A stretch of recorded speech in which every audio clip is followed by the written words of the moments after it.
Работните групи во собранието подготвуваат измени на законот за финансирање на политичките партии. Целта е да се зајакне независноста на партиите, но и на политичарите во иднина да не бидат зависни од било какви центри на моќ. Се предлага да се зголеми финансирањето од буџетот, ќе се прецизира начинот на рекламирање, со што ќе се оневозможи злоупотреба на медиумите. Јавноста ќе има увид во начинот на финансирање, а ќе се утврди износот за чланарина и донација на физичко и правно лице. Неизвестно е дали партиите ќе постигнат компромис и ќе го поддржат барањето на представници од Државниот завод за ревизија, тој да биде изземен од контролата на финансиските извештаи и работата на политичките партии. Ревизорите негодуваат дека немаат доволно кадровски капацитет да направат ревизија на сите партии.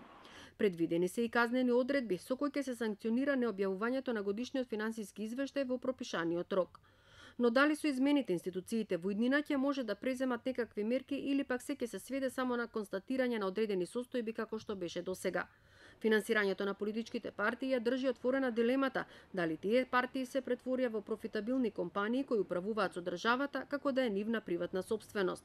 Милионски имоти, приходи, донации и пари од буџетот по различни основи завршија во партиските каси. Донациите во изминатиот период беа пресудни за добивање функција, тендер.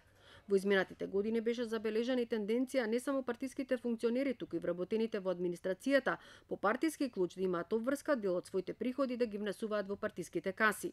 Преку партиските вработувања, партиите на власт го зголемуваат своето гласачко тело, но и контото на своите сметки. Останува неизвестно дали ќе се зауздат апетитите на партиите и ќе се стави ред во нивното финансирање и дали конечно ќе се зајакне капацитетот на институциите задолжени за контрола на регуларноста на финансирањето на партиите и изборните кампањи.